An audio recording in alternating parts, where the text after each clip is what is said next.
Welcome, everyone. My name is Karen Gerwitz. I'm the president and CEO of the World Trade Center in Denver, and we are just so grateful that you've decided to join us today. We're expecting a very large audience on this program and excited to bring this to you. It's a very important topic, and I think we're in for a huge change in the coming years of how the US and China interact with each other. And we're here with some incredible experts from the US-China Business Council, and we are excited to introduce them to you now. Before we get started, though, I just wanted to invite you to introduce yourselves in the chat. We've got a very diverse audience. Many companies that I'm seeing are already doing business in China. Others are certainly interested in the region. It's always a huge draw for our membership to come together around a Chinese opportunity event. So again, thank you for joining us. Why don't we go ahead and Karen, if you could move to the next slide. I want to just show you what we have coming up in store for you while other people continue to gather for us.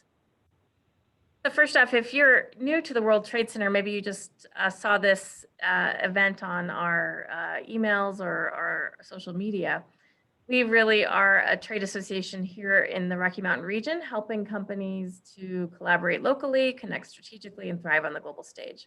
We've been active for 31 years, doing this at the center of the international business community in our Rocky Mountain region. Some of our services include events like this. We put on nearly 100 events a year through training and webinars and other instructional videos. We have online content as well. We also do a number of networking events. We can't wait to convene in person again, but until then, we'll bring virtual events to you on a regular basis.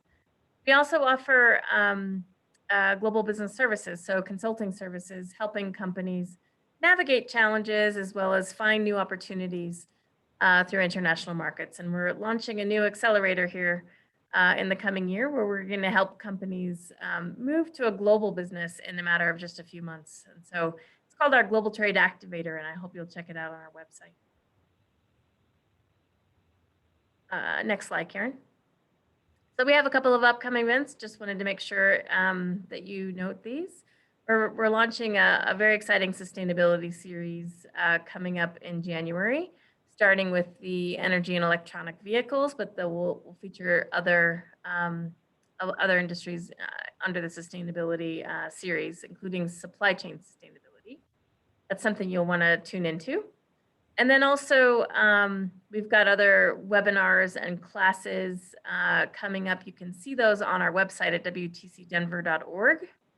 You can also sign up for our newsletter, which we highlight upcoming events on a regular basis. Also follow us on social media. We're pretty active on LinkedIn and Facebook and Twitter and Instagram. So be sure to follow us and you'll be kept informed of this and future events. So now let's dive into our event today. Let me tell you a little bit first about the US-China Business Council, and we'll invite our speakers to say more. But the US-China Business Council is a private nonprofit organization, nonpartisan, similar to the World Trade Center. But they have over 200 American companies that do business with China. They were founded in 1973, and really their mission is to expand the US-China commercial relationship to benefit its members and more broadly the US economy.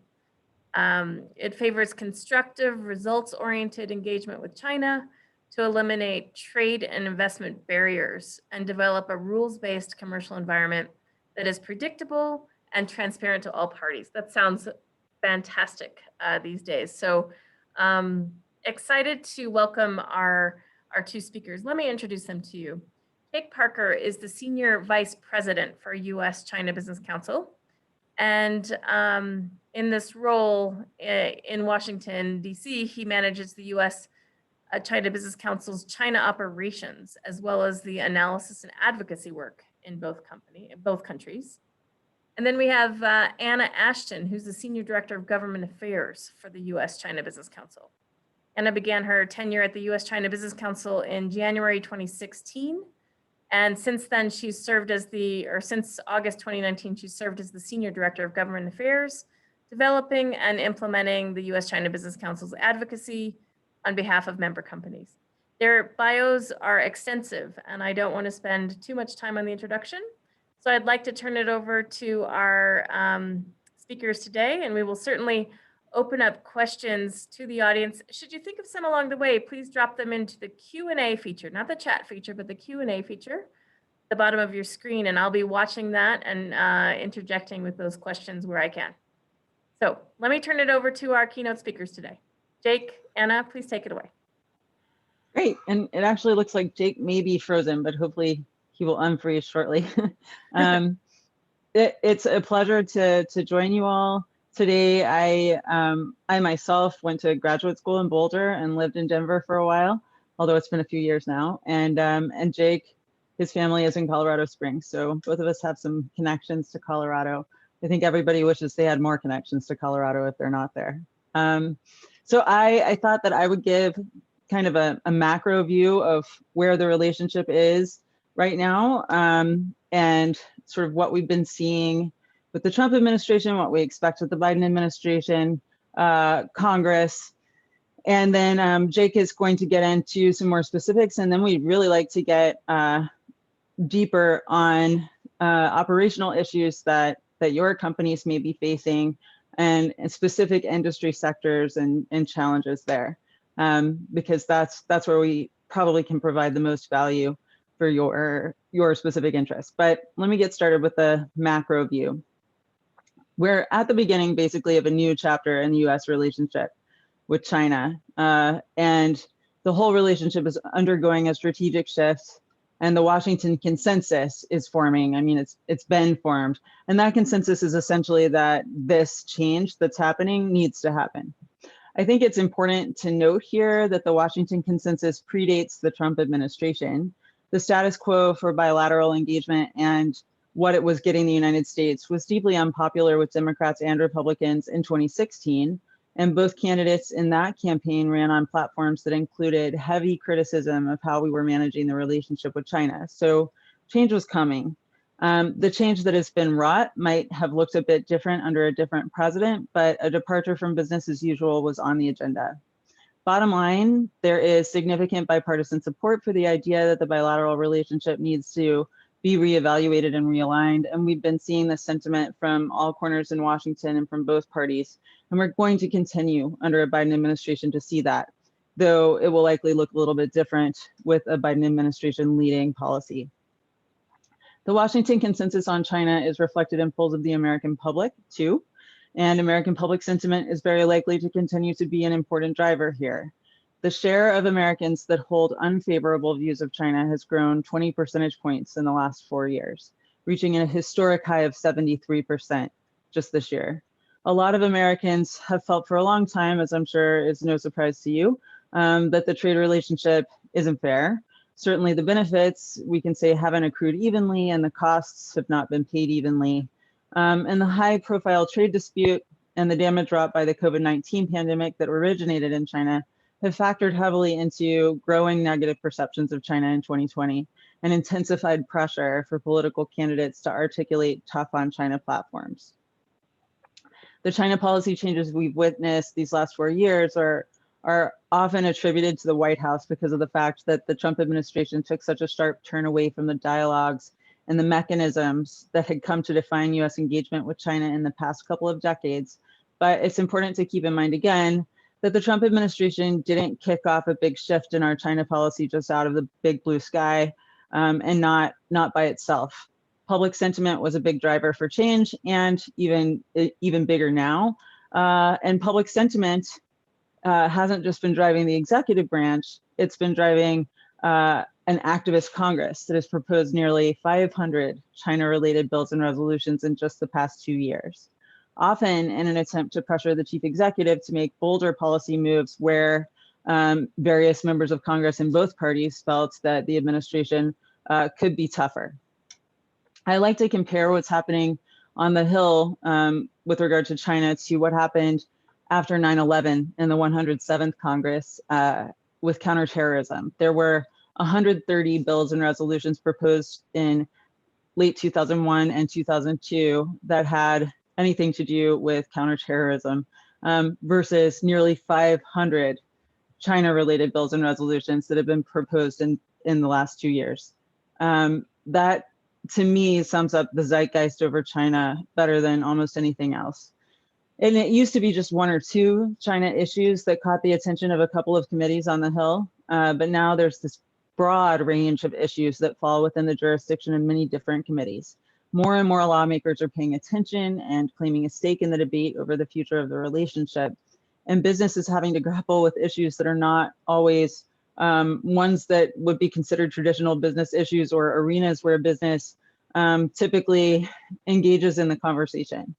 To name a few of the buckets of legislation that we've been seeing and tracking, there's, of course, a fair amount of legislation that is directly related to the COVID-19 outbreak, whether it is somehow holding China accountable for the outbreak, seeking compensation for victims of the outbreak.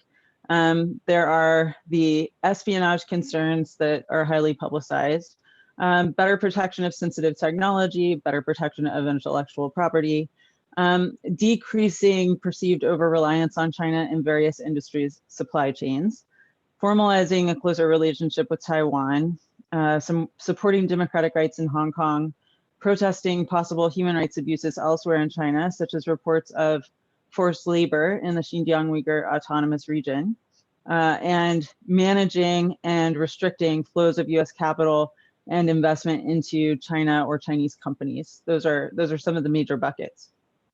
The last two have been the focus of legislation that we've seen either recently pass or that we expect might soon pass. So there's the Holding Foreign Companies Accountable Act, which is on the president's desk, due to be signed any minute, which would essentially force a delisting of Chinese companies from US exchanges if they don't come into compliance with certain auditing and accounting rules within the next 3 years. The sticking point being that the rules that they're not in compliance with now are rules that they can't comply with while also being in compliance with their country's state secrets laws. And as you can imagine, violating their own country's state secret laws has more significant implications than being delisted from an exchange. So we'll see if it actually causes a change in behavior.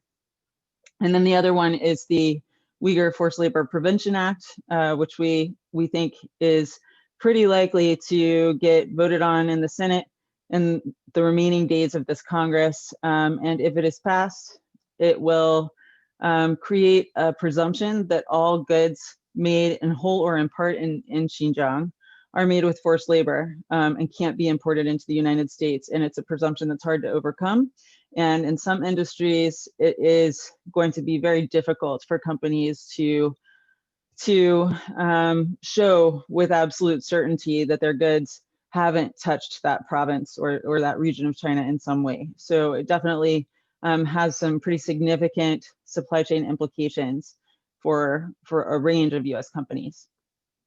So the 117th Congress that's coming up, I think, is likely to be every bit as focused on China as this one that is coming to a close. Control of the Senate probably won't make a big difference here as opposed to other issues, since this is actually a rare area of real bipartisan agreement on the Hill. Democrats are adamant that they want more labor and climate provisions in any new trade agreements, but we've seen a Republican-controlled Senate work with a Democratic-controlled House to make that happen with the US-Mexico-Canada agreement. So I think there's a decent chance that they'll be able to work together on trade agreements going forward, even if control is split. The future of the relationship will depend to some extent on the Build Back Better agenda that the incoming Biden administration has laid out, and democratic values guiding US foreign policy, including commercial and trade policy. That's really at the heart of this Build Back Better agenda. And it also is, it's a notion that has been expressed repeatedly by Republicans in DC as well, this idea that our values as a society need to be guiding our foreign policy more than they have been. Catherine Ai, the new US trade representative for the incoming administration, has talked about this. She's talked about making trade a force for good. And just to quote her, she said the other day, trade is like any other domestic or foreign policy. It is not an end in itself. It's a means to create more hope and opportunity for people, and it only succeeds when the humanity and dignity of every American and all people lie at the heart of our approach. So the bottom line here, I think, for business is that business realities will matter in the policy that is promulgated in Washington. It is important to the Biden administration and to Democrats and Republicans in Washington that the US be positioning itself to be competitive with China now and going forward for the rest of the century. And so the realities of how to make changes in the business relationship will factor into policymakers' thinking and decisions, but all of those business realities are going to be examined through this lens of American values and making sure that whatever we're doing in our engagement with China and other countries is a reflection of those values. And also, I think there will be a significant attempt to work with allies and partners to try to address common China challenges.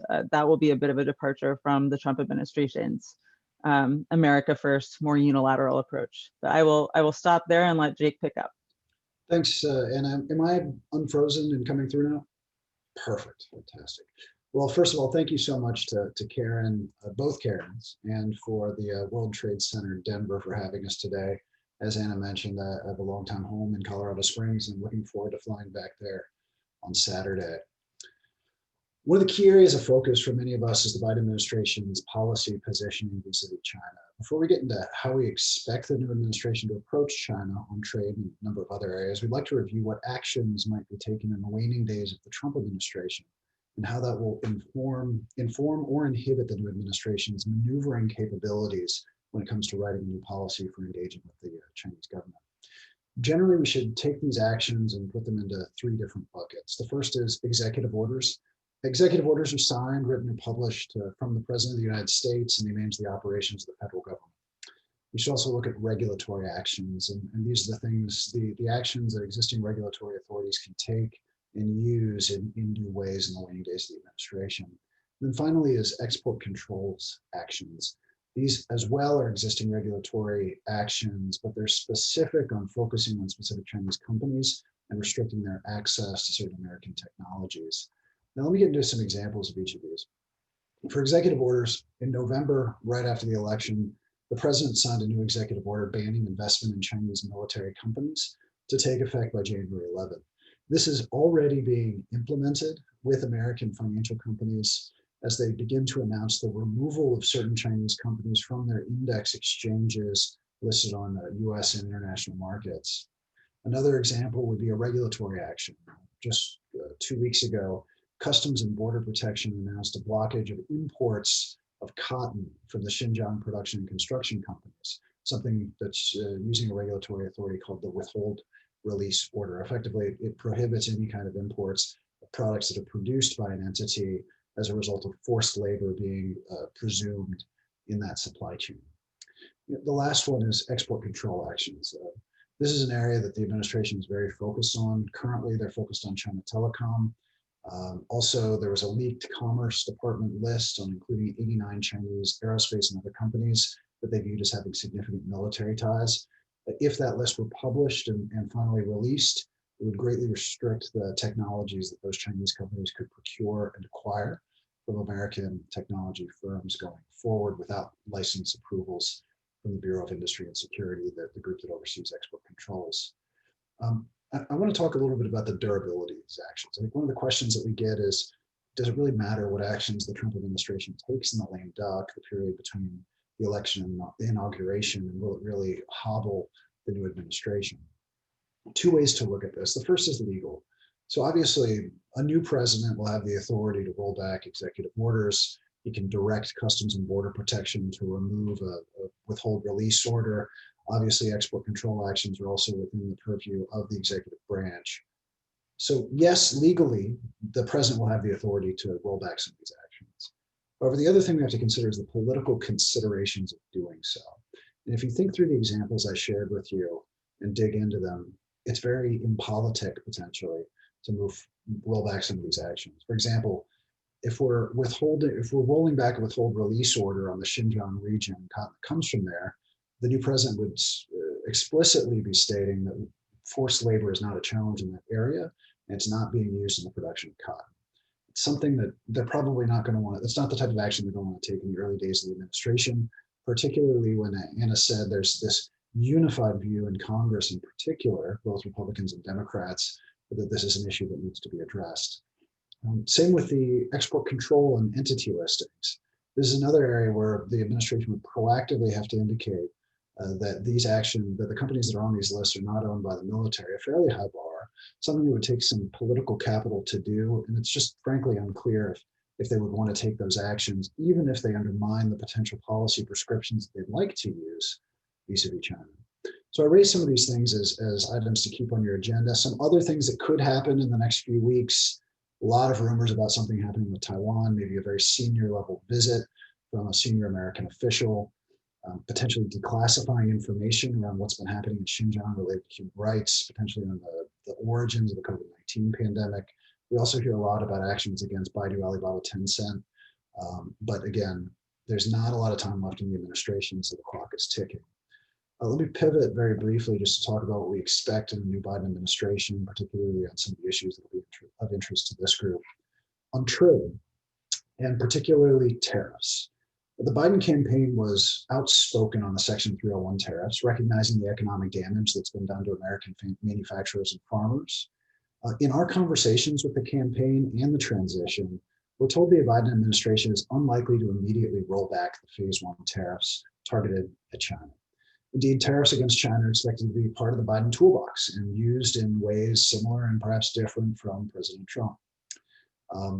However, we expect for any tariffs that are used to have more specific and finite strategic goals or tactical goals to aid in an overall overarching strategy of the administration. Now, conversely, most of the tariffs that harm U.S. allies will likely be removed in the early days of the administration. So we're talking more about those 232 type tariffs, the tariffs on washers, dryers, that kind of thing. Now, Phase 1, the Biden advisors have been very clear that the Phase 1 agreement doesn't address all the issues in the relationship, and they also suggest it doesn't go far enough to address the structural challenges between the two countries. We expect the Biden administration will likely focus on trade issues that were expected to be included in the Phase 2 negotiations, particularly the distortive effect of technology policy, state-owned enterprises, and the impact of industrial subsidies on competitive markets outside of China, as well as inside of China. We also expect multilateral coalition building to be a significant component of the new Biden administration. Building multilateral coalitions to confront the economic challenges posed by China is expected to be a core component of that. And again, a lot of the building that coalitions will come back to the tariff piece, because by removing the tariffs that impact American allies, we're also rebuilding some of the bonds that have been affected in the last 4 years of this relationship. Now, if we look at some of the multilateral trade agreements like the Comprehensive and Progressive Trans-Pacific Partnership, which used to be called TPP, we don't expect that's going to be joined immediately, but we do expect that there will be a reasonable analysis done by those in the U.S. Trade Representative's office to understand what the costs and benefits of something like that would be, and frankly also to identify under what circumstances the U.S. would join such an agreement to allow for negotiations to continue at some point in the future, probably around 18 months into the administration. Let me just talk very briefly about technology policy, and then I'll stop. Technology competition with China is expected to continue to be a feature of the Biden administration, as it has been with the Trump administration, though the policy prescriptions will be a little bit different. Many of the Biden advisors we talk to emphasize approaching China from a position of strength by promoting American domestic industrial policies to support strategic industries, improving funding for research and development, and investing in domestic education and retaining key foreign talent through immigration reforms. As someone we had speak to our group a few days ago said, if you're running a race, you can either run faster than the other competitor, or you can try and trip the other competitor. And then you can win by them moving more slowly. And tariffs, if you think about it this way, are efforts to trip the competitor. Some of the actions that have been taken by the Trump administration are in an effect to trip the other competitor. I think the Biden administration is going to shift their focus more on running faster, which is the idea of focusing domestically, investing more in research and development and capacity in the United States, and strengthening ourselves at home. So when we do confront China, it'll be from a position of strength. Last piece, Biden administration is likely to continue using U.S. export controls to mitigate concerns. That focus area will primarily be on choke point technologies, those areas where the United States has a significant technological advantage to the Chinese.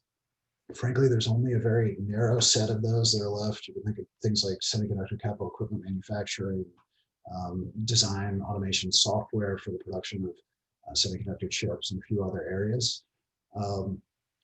They're also going to be much more sensitive to broadly commercially available components and products, and ensure that those are more readily factored into their equations when it comes to restricting the flow of technology. So for example, if a semiconductor is widely available in Japan and Europe, and we're restricting American companies from selling it to the Chinese, not only are we undermining our policy goal of restricting that technology, we're also putting American companies at a competitive disadvantage because they're unable to continue to sell, make revenue, which is then reinvested into research and development to keep them on the cutting edge of technology. That argument has been resonating in some of our conversations. We expect that will always factor into conversations going forward. So as you can see, Biden administration policy is frankly at its core not that much different from the Trump administration policy. It's the tactics that will be a little bit different. And that's what we're kind of expecting in these early days of the administration. So I went a little bit over 7 minutes, but I'll stop there. Thanks.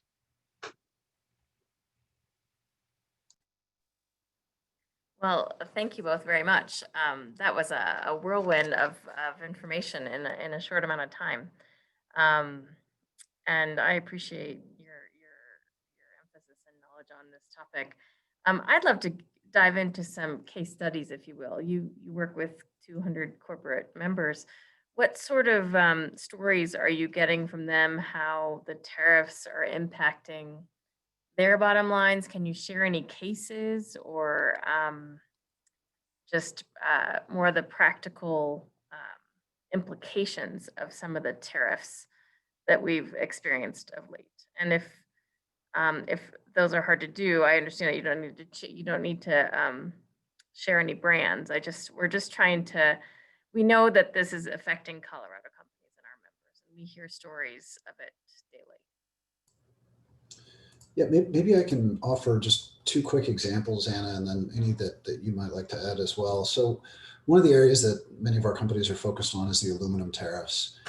Tariffs have had a significant, one of our member companies is a manufacturer of kegs for home brewing kits. So they make them in China, they import them to the United States, and they sell them here in our local market.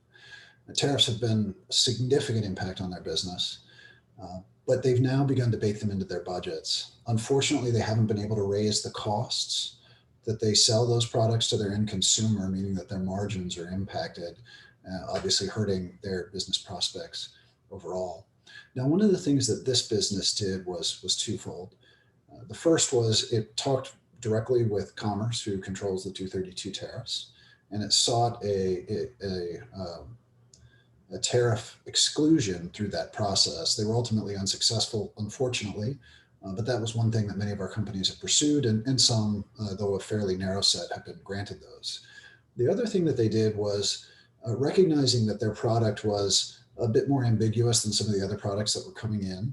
They worked with outside counsel to ensure that the HS codes that was assigned to their products, to see if there was any wiggle room for the reassignment of what those products were to try and avoid tariffs. Now, this is a very much a legal gray area and requires significant outside counsel, not something to be advised by a group like ours.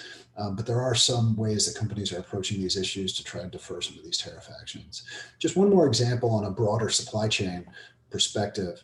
One of our companies manufactures televisions globally, and they have produced those in China historically because you have ecosystems in that supply chain which are broadly available in the China market that are available at scale nowhere else in the world. You can produce LED diodes, the plastics that goes around the edges, the glass for the screen, the cords. It's all produced within an integrated supply chain in the China market. What they found is that because of the tariffs that have been imposed on TVs being imported to the United States, which would have gone up significantly in List 4B, which was never implemented, they looked at shifting their production out of China to Mexico or Southeast Asia or Poland or wherever. And what they found was that the capacity of television manufacturing outside of the China market was less, globally, was less than the production capacity in the China market. So they looked at if they were to move their manufacturing to someplace like Mexico, all of their upstream components, those LEDs, glass, plastics, would all have to be imported from China. They'd have to be assembled at a higher cost area and then exported to the United States. So you'd be paying the cost of the logistics to get the pieces to the area. And they said that it would take around 10 years to shift those upstream inputs to them. And during that time, their costs would increase, their competitive positioning vis-a-vis their competitors would be diminished. And ultimately, it would be, frankly, difficult to shift to another area. So those are a couple of examples that we've seen. The promise of reshoring back because of the Trump administration wanted to impose tariffs to reshore or get more companies to produce here. Like you said, it's not really realistic to think that that would happen in a short amount of time. It's interesting to hear you say 10 years. That's really longer than Yeah. I think just to follow up on some of the points that Jake made from a little bit more of a policy angle, but I think one of the things that we really want to communicate when we're speaking with audiences that are more local, like yours, is the degree of misunderstanding in Washington. I know that sounds shocking, I'm sure. But there are really some significant misperceptions among policymakers in DC about the realities of the relationship and what those realities mean when it comes to the effects of tariffs or the effects of some of the proposed supply chain policy changes. So with tariffs, you'd be amazed how many people are still kind of stuck in this mindset that the US-China commercial relationship is fundamentally one where jobs are outsourced to China and low-cost manufacturing is outsourced to China, and then the goods are re-imported into the United States, when in reality, the trade very much goes both ways. There are all sorts of inputs for final goods that come from the United States and go to China, and then sometimes the final products come back to the United States, and other times the final products are meant for the China market. In fact, most of our companies tell us that their China footprint is primarily there to serve the China market at this point because it's the fastest growing market in the world. It's the second largest market already. And an interesting statistic there, China, 15% of China's population is middle class. And that 15% of China's population is bigger than our entire population. Our middle class is estimated to be something like 50% of our entire population. So, I mean, easy to imagine just how enormous this market is ultimately going to be, how much it's likely to drive commerce globally once the China middle class gets to be proportionally the size of the US middle class. So being in China for China is key for companies, and oftentimes what they're making to sell in China involves inputs from the United States. In addition to that, the revenues that they get from business in China come back to the United States to fund R&D that helps to keep our products competitive globally and to pay for the jobs of the higher paid US workers who conduct that R&D. These are things that I think we often feel DC policymakers need to better understand, and the best way for them to understand these realities is for them to hear from their constituents specific examples. So I just wanted to alert the audience that there really is a fair amount of misunderstanding about that. And similarly with supply chain concerns and the idea of reshoring, I think this is improving, but there has been sort of this misperception that there's an inherent net gain if we reshore jobs, that this will, and if we reshore our supplies of specific products, that this will somehow make everything more secure, for instance, with PPE. When in reality, there could be a natural disaster in the United States that knocks out the supply of PPE if we reshore and we are not diversified enough. So raising awareness about the importance of diversification as opposed to just reshoring.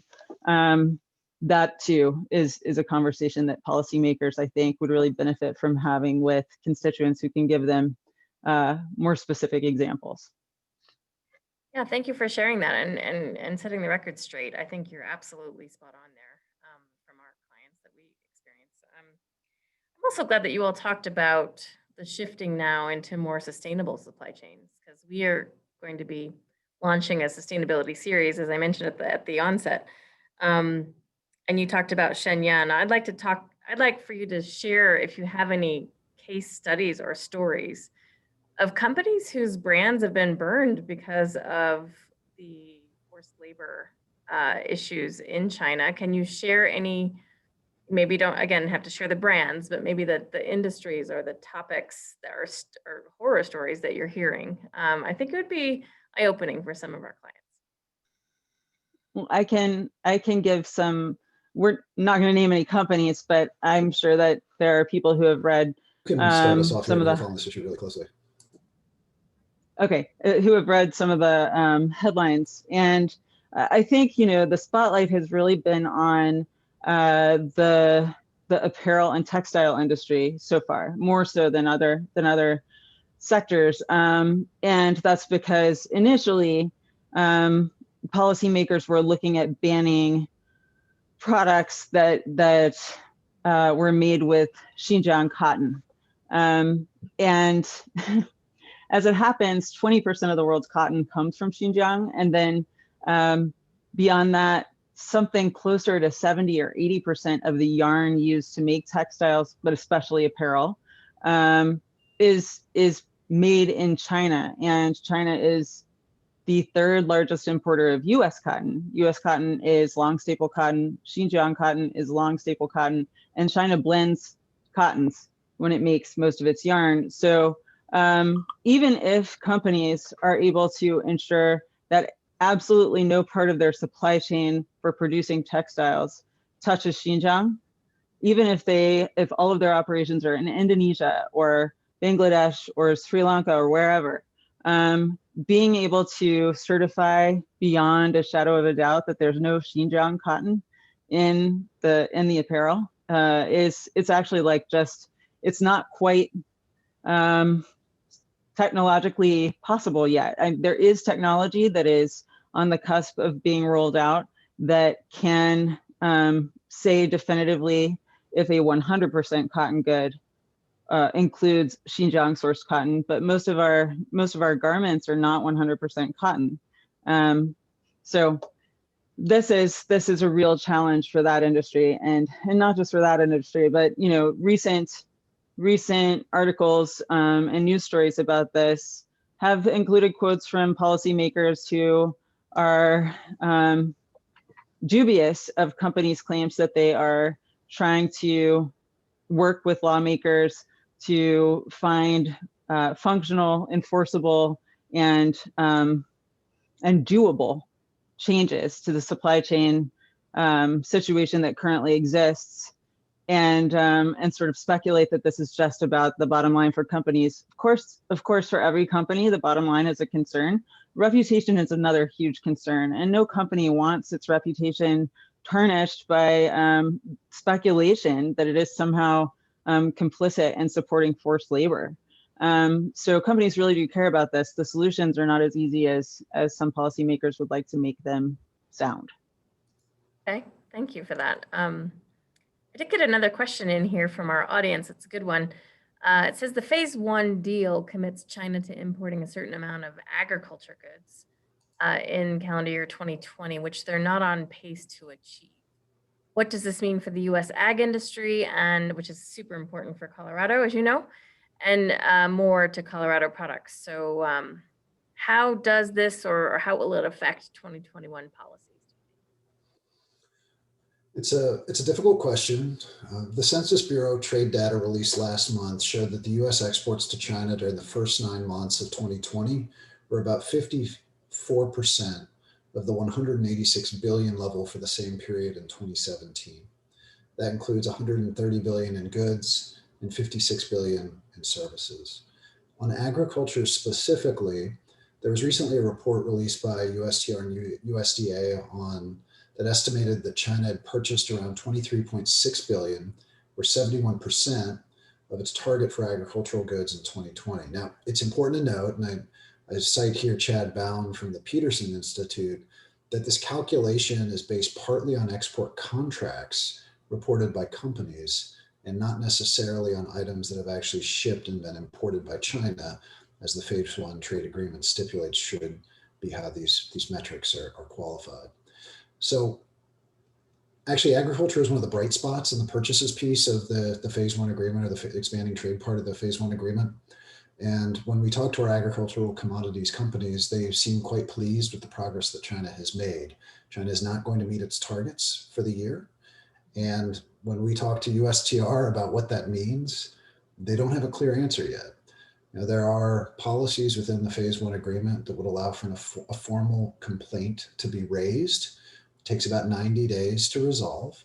But there is some understanding, we know, at least from Ambassador Lighthizer and Secretary Perdue at the Department of Agriculture, understanding that China's been hit by a global pandemic and by an economic downturn, but there is some understanding about why these numbers have not been reached yet. But it's still a challenge that's certainly going to have an impact in the future.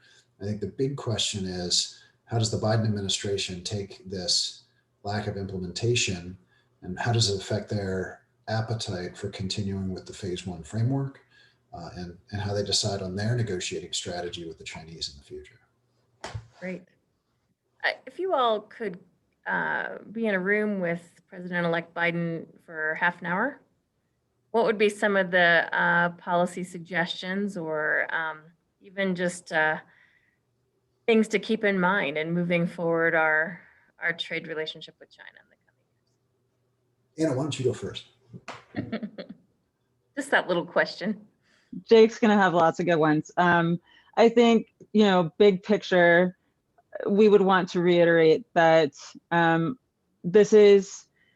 it's appropriate for the US-China relationship to be reevaluated. China is a far more economically powerful country than it was when it joined the WTO in 2001.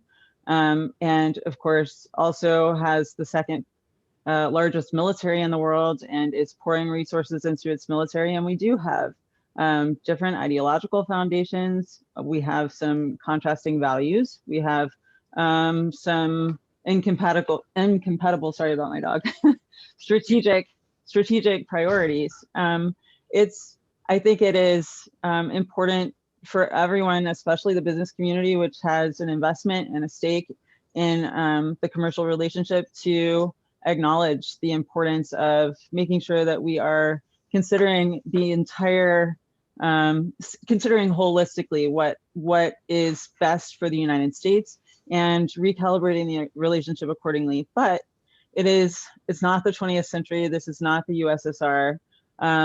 A complete detachment from China commercially would carry with it significant painful implications for our economy, and also would undermine, I think, what is everyone's goal of ensuring American competitiveness going forward. So paying attention to the details, looking at the fine print, really listening to business across the country and other constituents in this relationship, and getting the specifics right will be very, very important.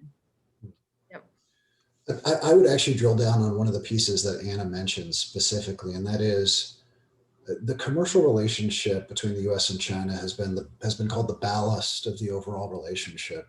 In the past, when we had strategic issues with Korea or the South China Sea or Taiwan or whatever, there was always a strong commercial relationship that ensured that business people, like the folks who are on the call today, were saying nice things about the benefits of a US-China commercial relationship for their business, for their employees, for their tax revenue in the United States. That has deteriorated significantly in the last 4 years. China remains an important place for American companies to do business, but the political optics around China today make it exceedingly difficult for CEOs, for company executives to speak out publicly and frankly privately these days as well. If I had to make one recommendation, it would be that we need to rebuild that ballast, and that has a lot to do with China moving forward with robust liberalizations in its local market as soon as possible to rebuild the confidence of the business community. But we also have to stop demonizing American companies doing business in China, because it does create connective tissue that makes some of the issues that are much more difficult to deal with, such as the South China Sea, more manageable, because we have something we can talk about in a positive form on the commercial side. Great. Those are fantastic. Very nuanced too. So I can tell you all are good at what you do.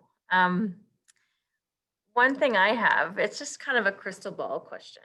Um, do you think sometime in our lifetimes, I'm a little older than you, so maybe in my lifetime, you'll ever see China and the US enter into a direct free trade agreement? And if so, what changes of behavior need to occur on both sides to get us closer to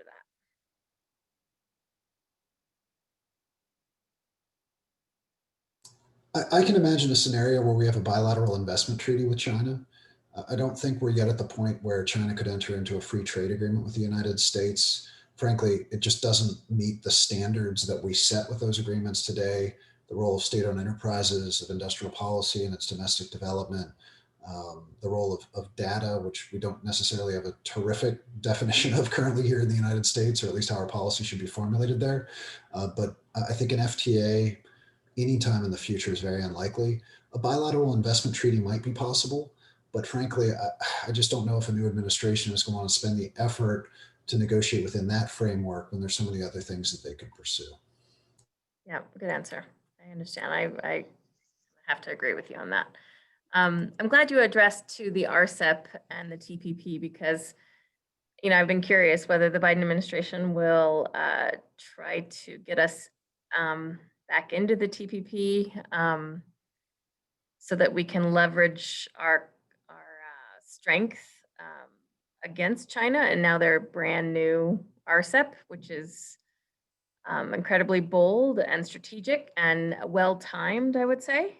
And it rolled out as if it was not a big deal, which is really funny because it's a huge deal. If you have any more to share on this RCEP versus TPP, I'd like to invite you to do so. Yeah, I'll go first. So yes, absolutely, RCEP. I think experts debate the how meaningful RCEP is in its particulars. It certainly could be deeper and more demanding of its partners, but it still covers 2.2 billion people. It covers 30% of global GDP, and it's all of our major trading partners in the Asia Pacific, really. And it's groundbreaking for some of those relationships within the Asia Pacific.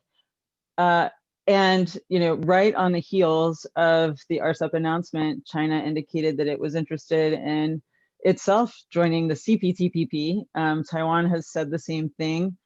So definitely now is a good time for us to revisit the CPTPP and explore ways that we can rejoin. I think it's going to be challenging to pursue that early in this administration, because domestic issues are going to be front and center, and because of the commitment to ensuring that any new agreements we join have really high standard labor and environmental provisions. I'm not sure, honestly, the extent to which those provisions survived in the current form that the TPP has taken.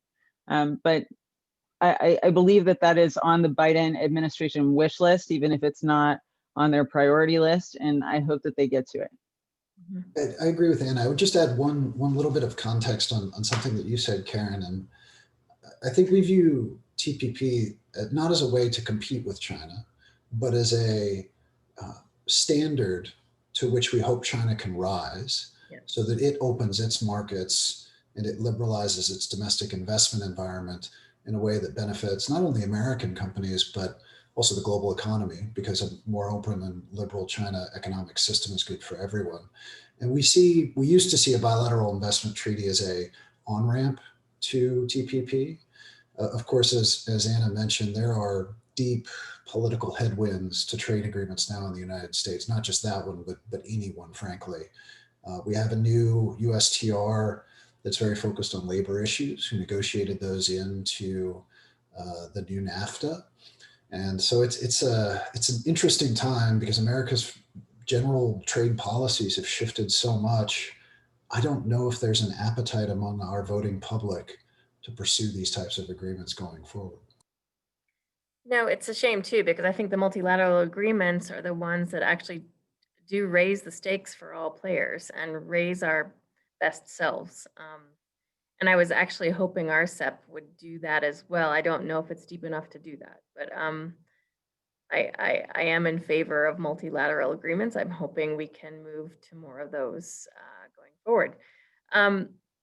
Let me ask you just one last question, since I haven't seen others come through. If you all do on the call would like to ask a question, please do so in the Q&A feature. But what can the U.S. learn from the Chinese approach to post-COVID, and how they've curbed the continuing spread of the pandemic? What can we learn from them? They've got more experience in this than we do. What do you think we could do better? Maybe I can start in and then you can kind of take us home. I think the first thing that we need to do as a country is recognize that China has made great strides in its control of the pandemic, and just say that, and recognize that they have taken lessons that we can learn from and move forward from. That doesn't need to be something that's politically sensitive. It's just frankly a fact. Some of the actions that China has taken to control the pandemic would not be feasible here. We're not going to give everyone a QR code that they scan when they enter every building that tells someone where they've been, that's controlled by the government. That's probably not a factor that's going to work for us. But I think if we have a government that's strongly supportive of just some of the basics of medical control, face masks, protective equipment, testing that's widely available, contact tracing, that those things will help get the pandemic under control quickly. And I think we have and this is not a political statement, it's just that we have a new administration that's going to take a very different policy approach to that, which should help. And I think many of the actions that China has taken have been proven to be right. We're not going to test 2 million people in 30 minutes and jail people in their homes if they catch COVID. That's probably not going to work here. But the other things, the more basic things, work a lot better than that, I think, in most cases, and are more broadly applicable, and should help in the future. We have one last question that just came in, and I know it's a doozy. So talking about U.S.-China-Taiwan relations, any light you'd like to share on that? Other than, and if not, feel free to go to closing remarks. I'm going to cheat because I was on a panel this morning with Bonnie Glazer of CSIS, who is a national security expert in looking at the U.S.-China relationship, and she was asked a question about this. So I'll share some of the things that she said. First of all, we've seen a trend in Congress in the last few years pushing for a more formal validation of the U.S. relationship with Taiwan, more formal recognition of that relationship. And I wouldn't be surprised if that continues. One piece of that has been an effort by some lawmakers to champion the idea of a U.S.-Taiwan free trade agreement. So I was going to say earlier, that seems more likely to come before a U.S.-China free trade agreement for a host of reasons. But I don't think that we're quite there yet. I think House Ways and Means, Senate Finance, Democrats and Republicans generally feel that Taiwan needs to make additional progress in opening up its market to things like U.S. agricultural goods before we can really sit down and have a productive negotiation.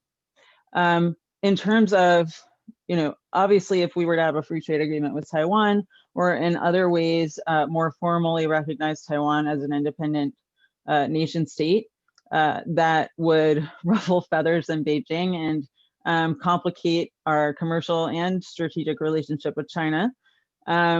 Would that incite Beijing to violence? Would that cause Beijing to take military action, or would it prevent Beijing from taking military action?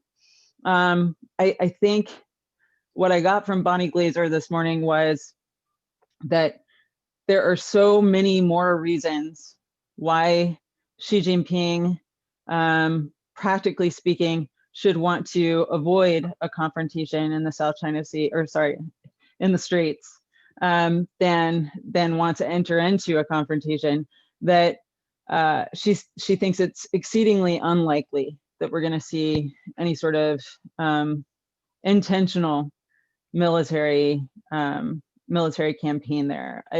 She said there's a huge risk, even if that was what Xi Jinping wanted to do, even if that's what the Chinese people wanted to see done, huge risk that that China would lose that bet and not succeed in bringing Taiwan more closely into the fold of Greater China, and at the same time, so huge uncertainties and insecurity among its trading partners in the region, not to mention the rest of the world, and really undermine the goals that it has set for itself for its own domestic development and progress in the coming decades. So I'm going to put my hope in Bonnie Glaser's analysis, because definitely concerning thought that we might see confrontation. I'm sure that it's still a possibility. There's always the black swan event that might set something off, but hopefully no one is actively planning anything for all of those reasons. Jake? I don't have anything to add. Well, in the interest of time, I know that we're closing up here at the top of the hour. So we did have a couple of questions that came in. I feel like you've addressed those, and I'll try to follow up with the two of you who have asked them. But please, if you wouldn't mind, just take the last couple minutes to close us out, and maybe feel free to take this time to say why trusted networks like your council and the World Trade Center can help companies during this time of uncertainty. Yes, maybe I could start and then Anna can finish this off. First of all, thank you so much again to the World Trade Center Denver for having us today. Groups like yours and the U.S.-China Business Council are some of the last bastions of free trade voices in an overwhelmingly protectionist view of many in Washington, D.C. So it's critically important that businesses both make themselves known through organizations like ours who can amplify your voice, but also think of us as a resource as you're investing in China or moving forward with trade. I also want to take one moment to answer the question that came through, because I think it's a really good one, particularly on China's dual circulation system, and I can't help myself. Dual circulation, to focus on self-reliance in China as a result of actions that have happened in the last couple of years, diversification away from American products and services to look at more Chinese domestic ones. I don't think this trend will ever change. I think that the policy came about in response to US export control actions, restricting the sale of certain technology to Chinese companies, critical ones that help them move up the industrial value chain. And as long as the United States maintains a policy priority on export controls to restrict certain technologies, as it will under a Biden administration, China will continue to move forward with its self-reliance campaigns under dual circulation. I think this is one of the areas that's not going to shift. Okay, I'm done. Thanks. Oh, I'm glad you addressed it. Thank you. Would you like to say anything, Anna? Nothing significant. Just thank you so much for having us today. And you know, we would like to be a resource to the World Trade Center and to your members going forward. Whenever there's a China question, feel free to run it by us, and we're happy to give it our best shot. And if we judge that you know, more skilled minds are needed in order to answer the question, whether because it's legal or accounting or whatever, we're happy to also give you some of our tried and true recommendations there. Jake, Anna, this was good stuff and really helpful and current. And I'm proud that you have Colorado ties, because we need to make sure that those of us in the Mountain West are getting the story straight. So, and I'm really glad that you're elevating stories from our region to Washington as well, because they do need to go both ways. So thank you both very much for spending time with us today, and count us as a partner for helping you advocate moving forward. We're on board. So appreciate your support, and stay well and have a happy holidays to all of you. Thank you. You too. Take Thanks. care. Bye-bye. Bye.